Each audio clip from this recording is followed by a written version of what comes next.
I remember being downstairs, being on the, stereo component set. Is that what they called it back then? I don't remember, But I remember listening to the song closely. It's true. I hear the lady screaming. They murdered her. What the heck?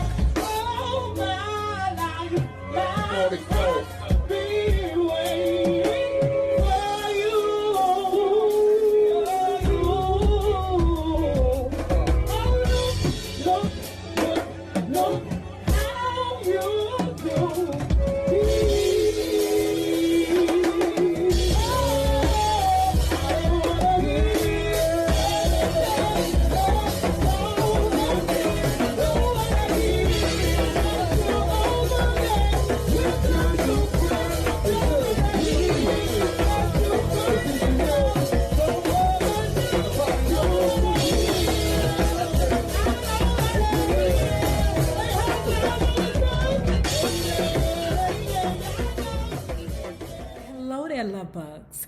Hello there, Bellas. If you have not already done so, please remember to like, share to Facebook, and subscribe, because it is so important to our success here on the YouTube.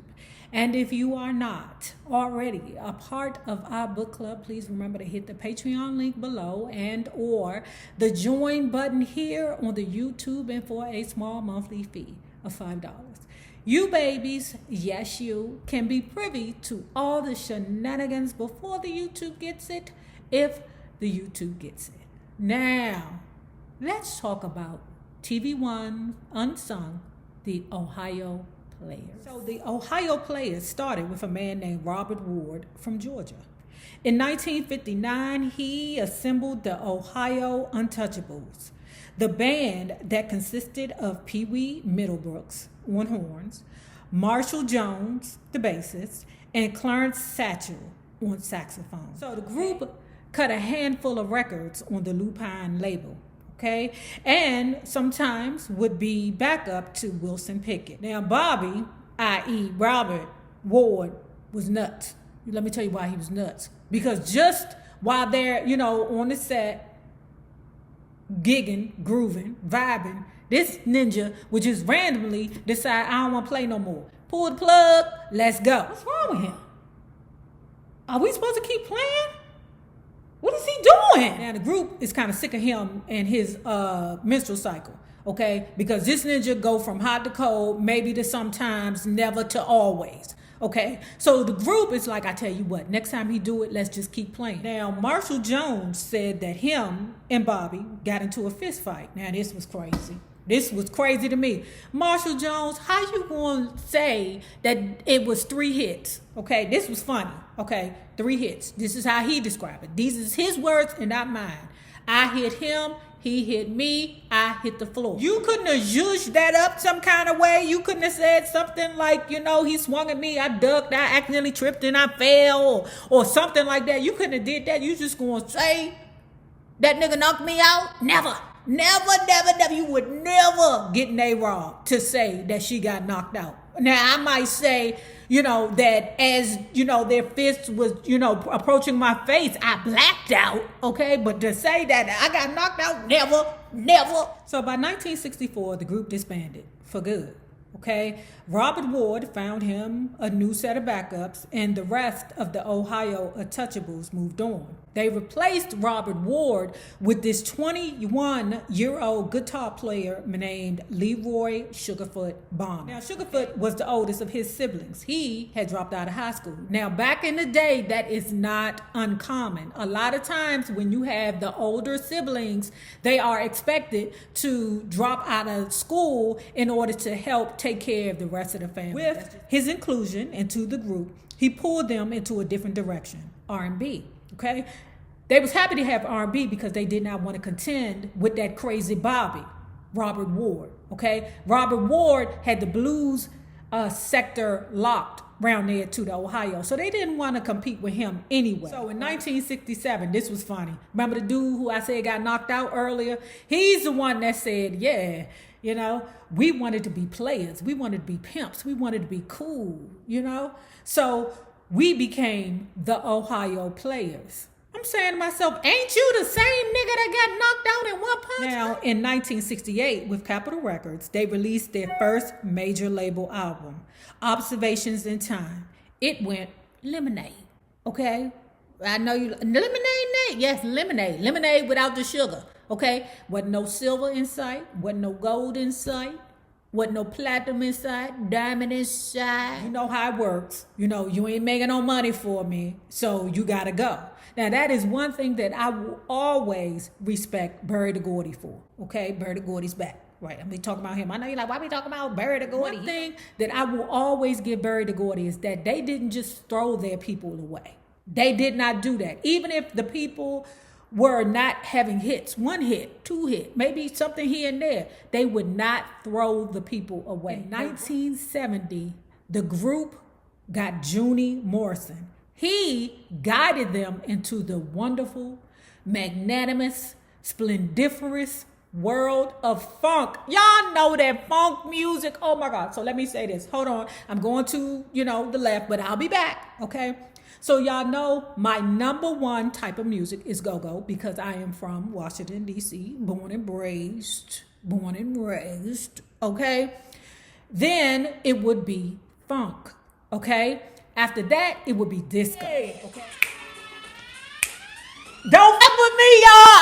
I'm a bad motherfucker when it comes to this music thing, y'all. In 1971, the group is now with Westbound Records, who also had George Clinton, okay? Their first record released on the label was entitled Pain. George Clinton was impressed, okay? You got the funk daddy impressed with you? Oh my God, you can't tell me shit.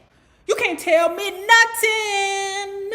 So let's talk about the covers.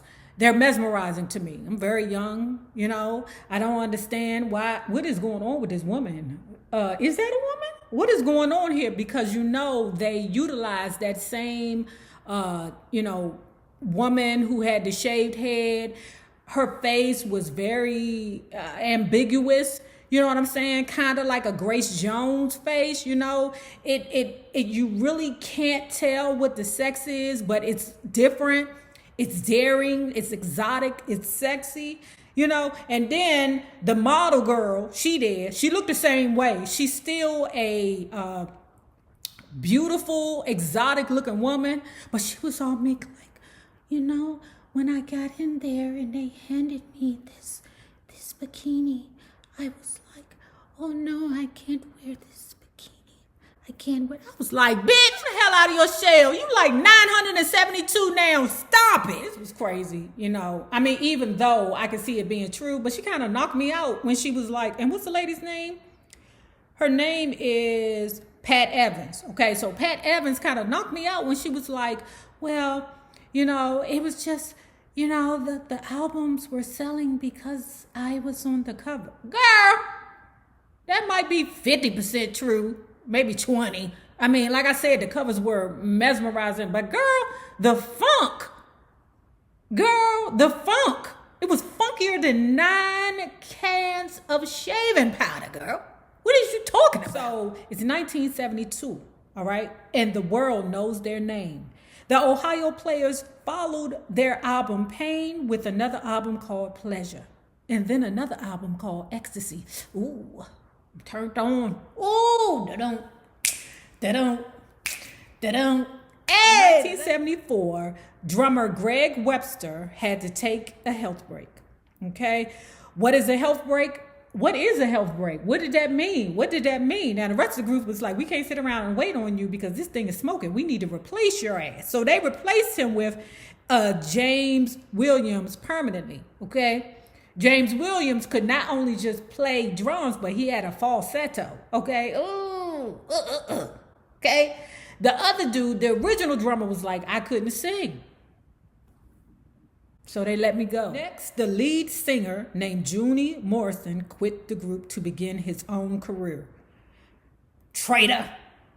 Benedict Arnold. At any rate, he was replaced by a keyboard player named Billy Beck. Billy Beck was a fan, so he knew their music. And let me say this, when I'm watching this Unsung episode, I'm saying that these guys look pretty good. But anyway, Billy Beck was a fan, so he knew their music. He knew when they was trying to teach him how to play certain songs, he would tell them, that's not how it go. It go like this. Da-dum, da-dum, da-dum. I was impressed by that, for them to actually choose a fan of their music. Now including Marshall Rock Jones, Clarence Satchel is the clear leader of the band. He was the costume designer, the choreographer, the gopher, the chauffeur. He the pappy and the babysitter, okay? He was the person whom they all trusted to take care of the band. Now, Mercury Records waiting in the cut like hyenas. Ooh, yes. Ooh, we got to get a part of that Ohio Players, okay? Ooh, please don't let them be happy. Oh, please don't let them be happy. They wasn't happy, okay? Mercury was like, oh, hey, brother. So Mercury approaching them, how many songs you got, brothers? We ready to do business. How many songs do you got? Oh, we got 40. Lies. Liar.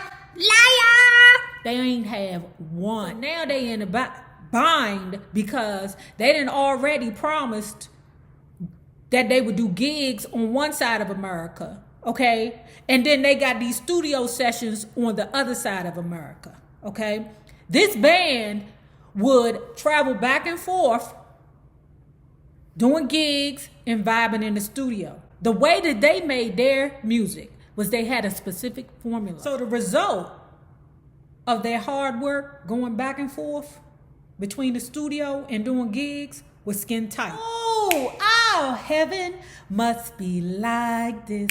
It must be like this. Man, don't play with me with the Ohio Players. Don't play with me. I'm telling y'all, I'm vicious with this music shit, y'all. I'm vicious. Next, we got Fire coming in hot at number 1 on the R&B and the pop charts. So did you know that the only Grammy that the Ohio Players ever won was for cover art? Man, if you don't get this goddamn Grammy out my face and stick it up your ass, don't insult me with that. We ain't got nothing to do with the cover art, ninja. Nothing to do. Why don't you grab the model up here and give it to her? What are you giving it to us for? That's a girl, child, that was a spit in my face. Okay, and I ain't even a part of the Ohio Players, but what? Cover art? As much as we in the studio all night long, vibing and gigging and shit, creating you beautiful ass music, and all you gonna do is give us a cover art? Get out my face, sweet. Sweet sticky thing. Ooh, sweet. Some of them not so sweet slutty things is knocking on the Ohio Players' doors, okay? Because they ready to figure it out, all right? They want to know what's so special about the Ohio Players. Why are they so funky? Why do they look so good up on the stage? Fucking prostitutes. All these ninjas, they got families, but the girls on the road, you know, they want to experiments. Okay, with the Ohio Players. What else that I found profound about the Ohio Players was that they were all self-made. Okay, remember, they didn't come from great big labels like MCA or Motown or, Chess Records or, what is that? What was Arista or, one of them labels, okay? They came from very small labels. They did not have the machine's money to propel them into prosperity, okay? All this came from hard work. Another thing that I thought was extremely creative about the Ohio Players was that the music was created first, okay? They would go to the studio and jam for days. They would just jam, and then the leader of the group, Clarence, would come in and say, okay, it fire.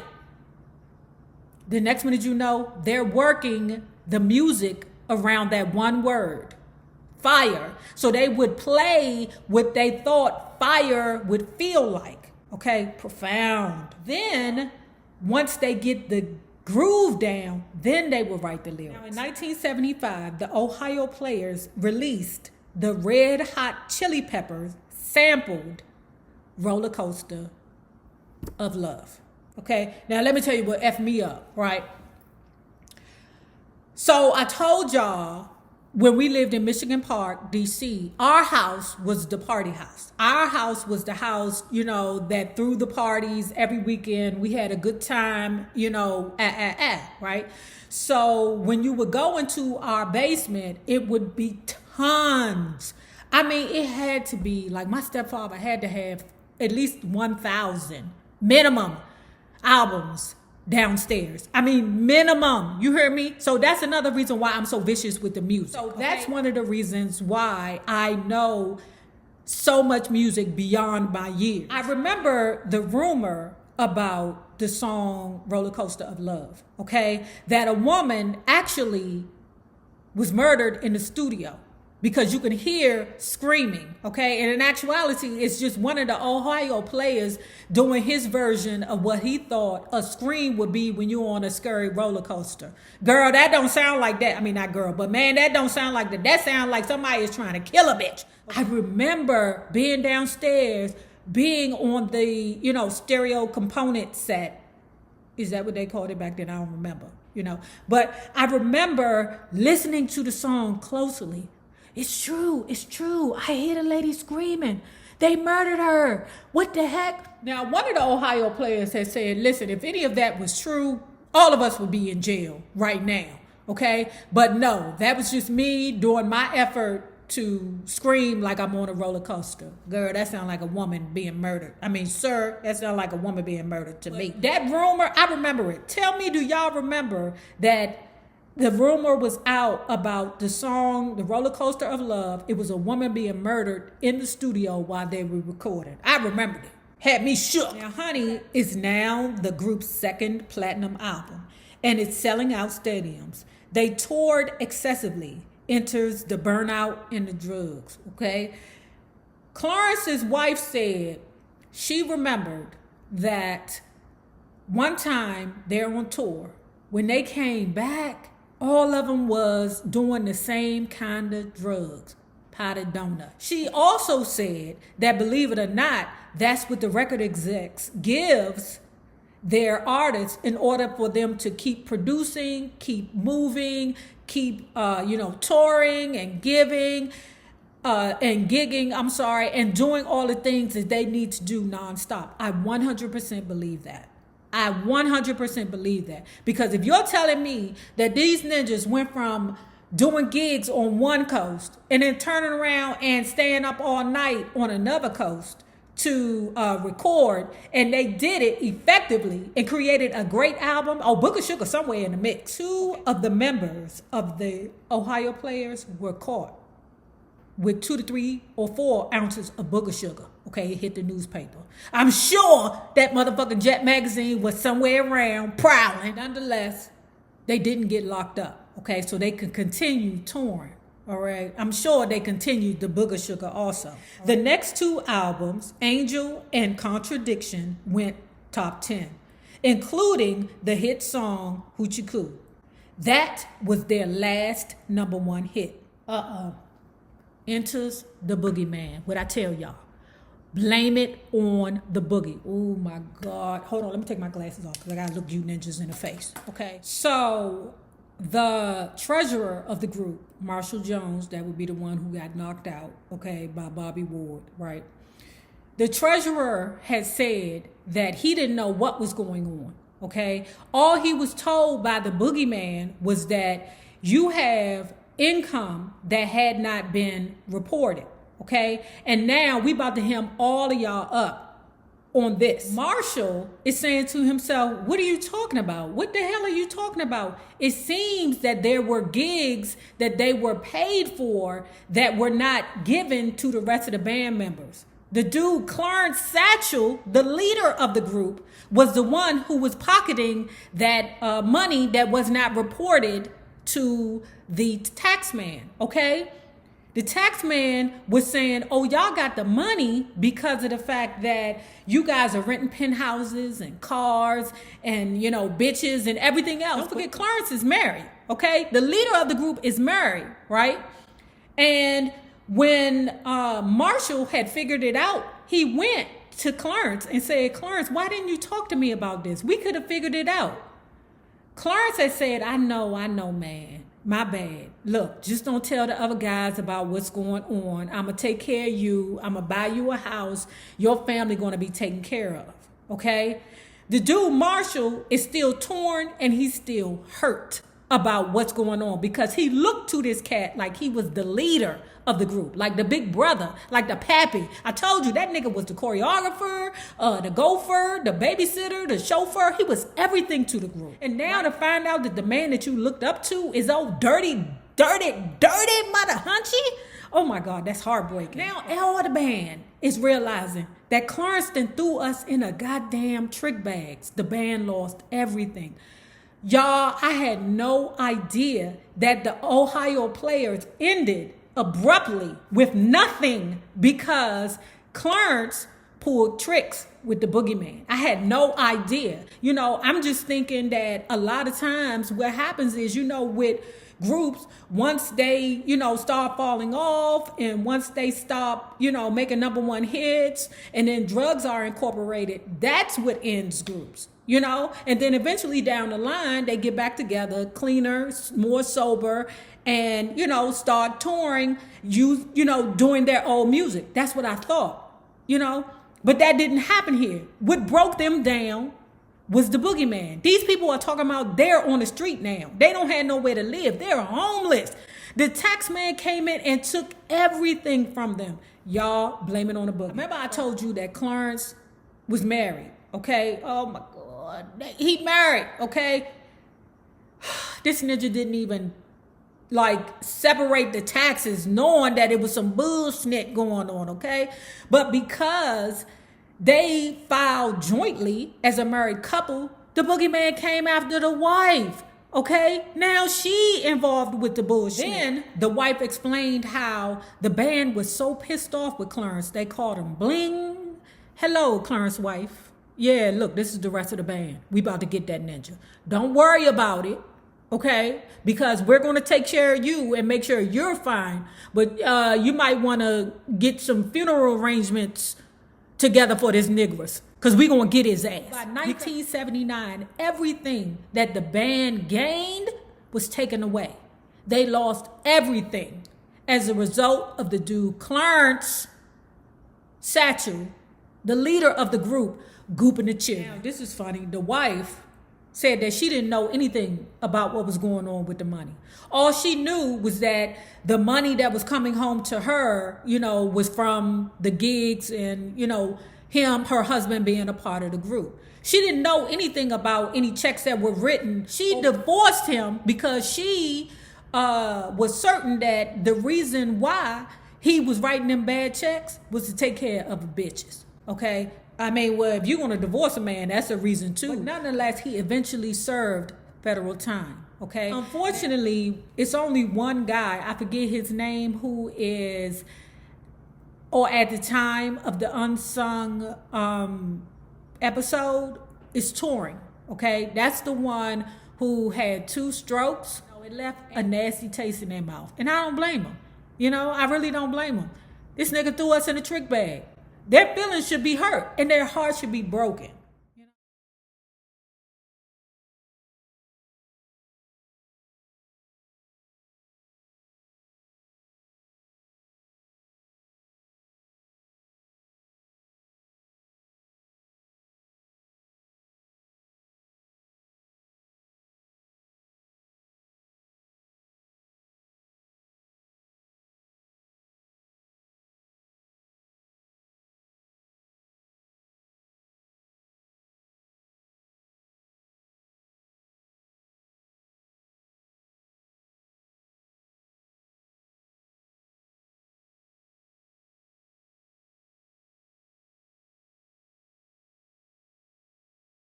Great, guys. If you have not already done so, please remember to like, share to Facebook, and subscribe because it is so important to our success here on the YouTube. Now, remember this.